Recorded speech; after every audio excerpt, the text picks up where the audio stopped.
Welcome back to Real Phonies, where we combine a love of movies and television with absolutely no expertise on movies or television. I'm your host, Joseph. With me is my co-host, Christian. How's it going? I just want to say that's your best one yet. Thank you. Yeah, you nailed that one. One of these times is just going to be mechanical, you know? Yep. That's the plan. So we're going to bring you some of the news from the last couple weeks. Despite the fact that it was a big holiday weekend, it's kind of been a relatively slow Hasn't been news much, week. yeah. With the exception of the Lion King teaser trailer. Woo! This is a big moment. I've waited so long to see footage from this film. It genuinely just looks like The Lion King? The Lion King, but with much better graphics. Yes. It's still animated. Can we go ahead and just address the fact that it's all going to be created on a computer? Correct. They didn't actually get lions for this movie. The shot of like Rafiki, that's like real baboon Rafiki, got me in the feels. Man, speaking of, what is that? There's a movie from like it was later than you think. It was like the 70s or 80s. I want to say the 70s. Maybe called Roar. Where it was... No, it might have been in the 60s. It was before, like, there were a lot of, like, rules. Like, you know... This is about lions? Yeah. Yeah. Where they had, like, this group of actors who were supposed to be, like, a family who were, like, living with lions, but they actually just put them in a bunch of scenes with real fucking lions. No. Hold on. They own these. This is a real family. Oh, that's the thing? Okay, explain yeah. it. No. And, gosh, there's a famous actress who's the daughter in that movie. Can't remember. Her family actually had lions growing up. There are, like, pictures of her, like, in her pool, and there's, like, a male lion just, like, sitting on the side of the pool, and she's, like rubbing his paw and stuff like that. And so somebody decided they would film it, and then it turned really bad. Oh, you see, you know more about it than I do, and I brought it up. Yeah, this is a crazy story. But anyway, that's what would happen if they tried to make a real live-action Lion 100%. King.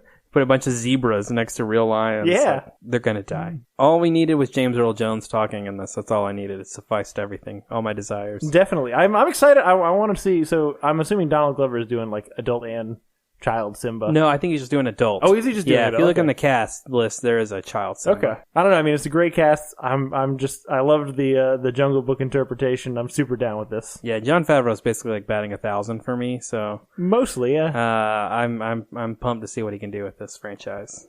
Next up on the list, we got a trailer for the Once Upon a Deadpool movie, which is just a re-release of Deadpool 2, but a PG-13 version, but like a stylized, kind of goofy version. Yeah. The trailer really highlights that it's like Deadpool telling the story to Fred Savage. To Fred Savage, famously the boy who's getting a story told to him in the Princess Bride. I don't know. I mean, it's dumb. I don't know if we're gonna go see it, but it might actually be better than the actual Deadpool. Yeah. I genuinely believe that a lot of the times limitations are good for art and limitations are good for comedy.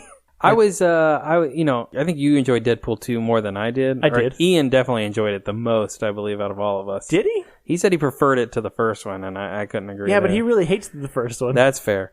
I think the character of Deadpool, while I like that they're making R-rated comedies and R-rated, superhero movies, and I think he's the right character for it, I also feel like you can do a lot of really funny stuff with that character in PG-13 that highlights the fact that it's PG-13. Right. And because he's very self-aware and he breaks the fourth wall, like there are a lot of gags and jokes that can be told, especially when you can have already seen it in R, so you know what the scene really is, and then how they portray it in PG-13. I'm intrigued. I don't know that I'm going to pay for it because I don't really know that I want to pay for Deadpool a second time. That's fair. I am curious. If it shows up on HBO. Yeah, the Once Upon a Deadpool version. Exactly. You hear they're going to put it up for an Oscar? Like Fox is pushing for it. Why not? Yeah, bad idea. I think it's just another publicity stunt to get people to go see the movie. Probably. On the trailer note, Aquaman came out with its final trailer. Every single trailer's gotten better for me, in my opinion. Yep. And I didn't even hate the first trailer. I just think this one looks really fun. I'm really excited for this movie. Yeah. Everything about it looks good. I hope that it lives up to my expectations. I'm just hoping for better than Justice League. Yeah, that's I suspect it could be very pretty easily the best DC movie we've gotten so far. That would be pretty crazy, especially because it's Aquaman starring Jason Momoa. Yep.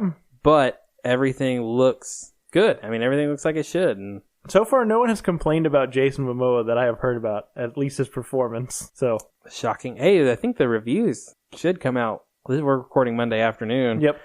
The reviews should come out like immediately, like right now. So, by the time you're listening to this podcast, you can look up and see how bad Jason Momoa's performance actually is. Definitely. Also on that note, I guess because they're so excited about this movie, Warner Brothers is pushing an early release of this movie for members of Amazon Prime, which would be handy, except it excludes AMC theaters, which are the only ones we have in Pensacola.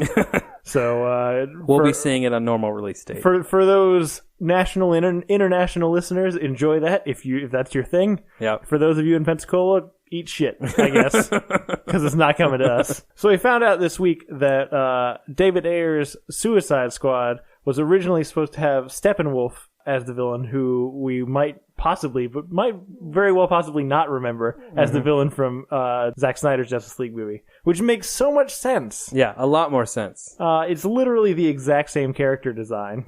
Someone tweeted at him about it, and he responded, and then, David Ayer's pretty open about Suicide Squad on Twitter, I've seen, but then it kind of created this whole little chain of people asking questions, and almost like a little mini AMA about Suicide Squad, where yeah, he said that, I guess some artwork got released that showed Steppenwolf and, Enchantress together. And he said, yeah, she found something in the forest that, possessed her or whatever, and there was rumor that maybe that was supposed to be a mother box. Yeah. And so then instead of the whole, brother plotline thing, it was going to be her trying to get the mother box to a point where she could bring Steppenwolf.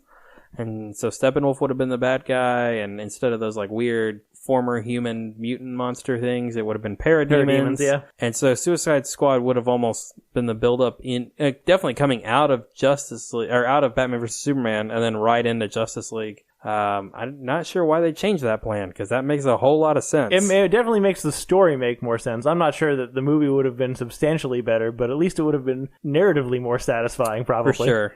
And it wouldn't have made Steppenwolf less repetitive, yeah, for sure. But anyway, that was interesting.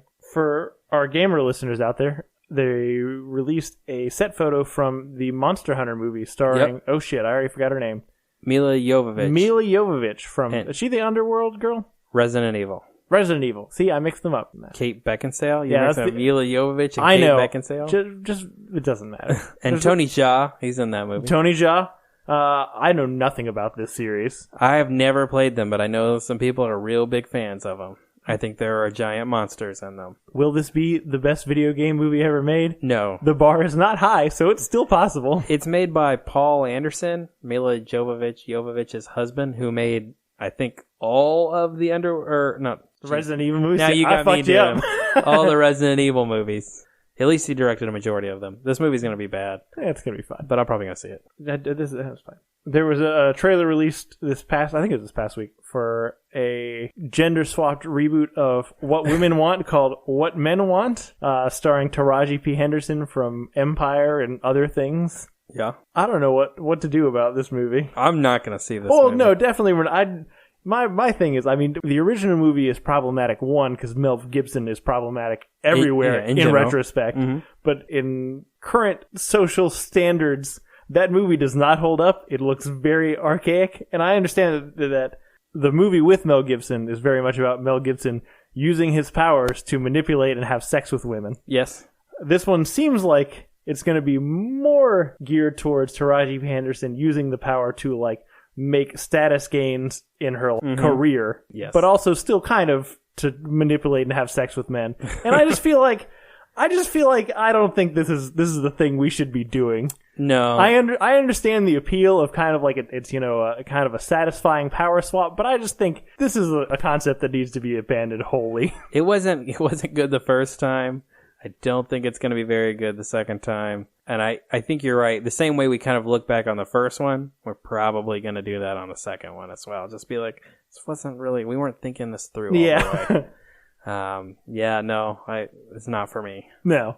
And the one other thing I want to talk about this week, just because I feel like it's such a rarity, Oscar Isaac released he was on one of those, go through your most prominent or famous roles of your career, YouTube video things. And, he's breaking down Ex Machina. Inside Llewyn Davis, the most violent year, and some other things. And they ended up getting to, X-Men Apocalypse, and he just shit on it. His whole tore it experience apart. there. He was, in his own words, he was just so excited about like working with all these actors that he respected, like Michael Fassbender and what's his fucking James face? McAvoy. James McAvoy and all this stuff. But he was in this rubber suit that was so hot that it had to have coolant constantly Like running through it. He couldn't move his neck, and anytime they weren't shooting, he had to be like carried into a tent to cool him down in between shots. And he said it was just fucking miserable. Yeah, he doesn't look like he's enjoying it on screen. I thought Oscar Isaac was such a good casting because I like Oscar Isaac so much. But he's not good in that movie. No. But that's because he was pretty much hating his life for 6 months straight. And yeah, I feel a little sympathetic for him. I do. Anytime an actor is willing to crap on Bryan Singer, they're good in my book. That's fair. It is a popular thing to do these days. Yep. For good reason. But I think that's all we have for the news for this week. Join us a little later this week where we are going to break down famous roles and the career of a famous actress. Surprise? So why not? And yeah, it should be a fun time. But thank you guys for listening to this. If you want to get in touch with us, if you want to reach us, you can reach us at betterthantransformers@gmail.com. You can also follow us at RealPhonies on Twitter and Facebook. Thank you to Brian Velasquez for our theme and Zach Evans for art, and we'll see you guys next week. Or not, so we'll see you guys later this week.